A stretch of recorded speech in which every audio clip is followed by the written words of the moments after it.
आप लोगों को क्या लगता है पूनम पांडे का दिमाग नहीं है क्या? उसको पता नहीं होगा कि एक बार वो मरने की खबर फैलाएगी, फिर आके खुद क्लैरिफाई करेगी कि मैं जिंदा हूँ। और जाहिर सी बात है उसको ये बात पता थी, और उसको ये भी बात पता थी कि इसके बाद लोग उसे भर भर के गालियां देंगे, क्योंकि वो एक्सपीरियंस है इन चीज़ों में। अब देखिए 2011 की अगर मैं आपको याद दिलाऊं, पूनम पांडे ने कहा था कि अगर इंडिया वर्ल्ड कप जीतती है तो वो बिना कपड़ों के सामने आएंगी। उसके बाद वो गुमनाम हो गई थी, भले ये उनकी चॉइस है, पर इस तरीके से ये कंट्रोवर्शियल मार्केटिंग क्रिएट करने के लिए जानी जाती है। और लोग इन्हें इनके एक्टिंग से नहीं जानते हैं, इनकी इन्हीं करतूतों की वजह से जानते हैं, इन्हीं कंट्रोवर्सी की वजह से इनको जानते हैं। अब इस टेक्निक को कंट्रोवर्शियल मार्केटिंग भी कहते हैं। तो पहले या तो खुद इतनी हाइप बना दो कि लोग उन्हें गाली देने पे मजबूर हो जाए। अब इस टेक्निक को बॉलीवुड सेलिब्रिटी भी यूज करते हैं, यूट्यूबर भी यूज करते हैं, बड़े बड़े इंडियन आइडल जैसे शो भी यूज करते हैं। अब जैसे मैं आपको एग्जांपल देना चाहूँ, कपिल शर्मा ने भी ये चीज अप्लाई करी थी। अब आपको याद होगा ना, अमिताभ बच्चन एक बार चंदू पे गुस्सा हो गए थे बहुत भयंकर, उसी के बाद फिर शाहरुख खान भी गुस्सा हो गए थे। अब देखिए जो इस टाइप के सीन होते हैं ना, इनको जानबूझ के ऐड किया जाता है ताकि लोग को लगे अरे यार कपिल शर्मा के समय कुछ तो ऐसा हुआ है जिससे यार ये लोग गुस्सा हो गए हैं। तो इस वजह से लोग उन्हें देखते हैं, टीआरपी बढ़ती है, मार्केटिंग स्ट्रेटजी भी आप इसे कह सकते हैं, और इस वजह से ये लोग दबा के प्रॉफिट कमाते हैं। अब देखिए इस चीज में ना ज्यादा पैसे नहीं लगते हैं, सिर्फ और सिर्फ एक तगड़ा आइडिया लगता है। और मैं आपको बता दूं कुछ कुछ मार्केटिंग एजेंसी ऐसी भी हैं जो कंट्रोवर्शियल क्रिएट करवाती हैं और उसके आपसे भर भर के चार्जेस लेती है। अब आप इस चीज को देख सकते हैं कि कितनी इफेक्टिव मार्केटिंग है। आपके सामने पूनम पांडे का भी एग्जांपल है अभी के टाइम पे, और भी मैं आपको एग्जांपल देना चाहूंगा। अब 2018 में बर्गर किंग ने क्या किया, बर्गर किंग ने कहा कि अगर आपको फास्ट डिलीवरी चाहिए तो हमें एक्स्ट्रा पे करिए। अब लोगों को आ गया इसमें गुस्सा, लोगों ने सोचा हम एक्स्ट्रा पैसा क्यों दें, तो बर्गर किंग ने अपना एक और आर्ग्यूमेंट डाल दिया। उन्होंने कहा कि इंटरनेट सर्विस के लिए भी तो आप एक्स्ट्रा पे करते हो ना, जियो फाइबर लगवाते हो ना कुछ तो प्लान लेते हो ना, सब स्पीड का ही तो पैसा लेते हैं वो लोग। अब लोगों को ये बात निकल गई। अब उसके बाद बहुत बड़ी सोशल मीडिया में जंग शुरू हो गई, यार बात तो सही कर रहा है, हम इंटरनेट के लिए भी तो देते ही हैं। अब इस तरीके से दो गुट बन गए। एक गुट कह रहा था कि नहीं नहीं हमें देना चाहिए क्योंकि हम इंटरनेट का भी देते हैं, दूसरे कह रहा था कि नहीं नहीं इंटरनेट तो इतना यूज होता है ना, बर्गर हर जगह थोड़ा ना यूज होता है। अब दो ग्रुप आपस में लड़ रहे हैं, पर फायदा किसे हो रहा है? फायदा हो रहा है बर्गर किंग को, क्योंकि मार्केटिंग बर्गर किंग की हो रही है। सब जानना चाहते हैं कि बर्गर किंग ने ऐसा किया क्या। अब इससे उन्होंने दबा के प्रॉफिट भी बनाया है। अब आप अगला एग्जांपल ले लिए 2016 में केएफसी ने भी ऐसा किया। एक उन्होंने फोटो डाल दी, उन्होंने कहा कि केएफसी का जो लोगो है ना वो स्पेस से भी दिखता है। अब लोगों को होगी क्यूरियोसिटी, यार केएफसी का लोगो वो भी स्पेस से कैसे? लोग गूगल मैप में सर्च करने लगे कि केएफसी करके।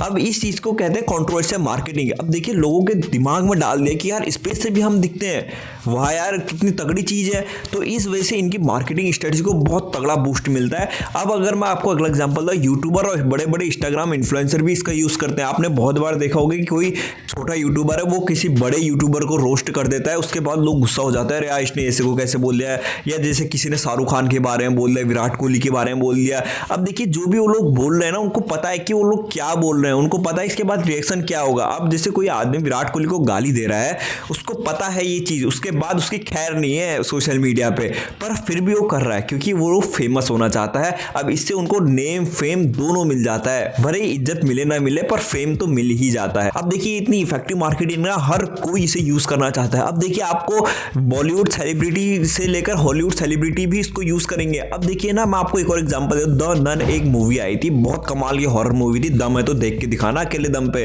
पर द नन ने क्या किया, सबसे डरावना जो पार्ट था उसको यूट्यूब पे डाल दिया। अब यूट्यूब की गाइडलाइन के खिलाफ थी ये चीजें, क्योंकि आप ज्यादा वायलेंस वाली चीजें यूट्यूब पे अपलोड नहीं कर सकते हो। पर द नन वाली टीम ने क्या किया, उनको जानबूझ के यूट्यूब पे डाल दिया वो पर्टिकुलर सीन। अब उसके बाद यूट्यूब ने वो वीडियो कर दी डिलीट, और उसके बाद द नन ने क्या किया, आप ध्यान से सुनिए मजा आएगा। अब देखिए द नन ने क्या किया, हमारी मूवी इतनी डरावनी है कि यूट्यूब भी नहीं देख पाया, यूट्यूब ने वीडियो डिलीट कर दी। इतनी डरावनी मूवी, दम है तो देख के दिखाओ। अब लोगों को ये बात चढ़ गई कि यार ऐसी कौन सी मूवी आ गई जिसको यूट्यूब ने डिलीट कर दिया, यूट्यूब वाले ही नहीं देख पाए। अब लोग इसी चक्कर में द नन देखने चले गए, और इसी चक्कर में द नन ने $38 मिलियन कमा लिए भाई, $मिलियन। अब अगला एग्जांपल मैं आपको बॉलीवुड का देना चाहूंगा। अब देखिए आजकल के टाइम पे एक वेब सीरीज आई थी जिसका नाम है द ट्रायल। आपको याद होगा काजोल उसमें लॉयर बनी हुई थी। अब काजोल क्या है, इस मूवी के चक्कर में बार बार कभी कोर्ट से आना, कोर्ट से जाना, इस तरीके के सीन आ रहे थे। लोगों को लगा कि अजय देवगन के साथ डाइवोर्स होने वाला है, लोग सर्च करने लगे कि यार काजोल इतना जा क्यों रही है। उसके बाद पता चला अरे ये तो मूवी की शूटिंग कर रही थी। इस वजह से ये चीजें जानबूझ के की जाती है ताकि एक कंट्रोवर्सी क्रिएट हो, हाँ भाई उसका डाइवोर्स होने वाला है यार, देखना पड़ेगा क्या हुआ है। अब इसके बाद आपको याद है जब 3 इडियट रिलीज हुई थी, कितनी बड़ी ब्लॉकबस्टर हिट रही थी। उसको प्रमोट करने के लिए आमिर खान रोड पे जाके भेस बदल के जाते थे और फिर एक फोटो खिंचवा देते और बोलते थे कि दम है तो इसे ढूंढ के दिखाओ।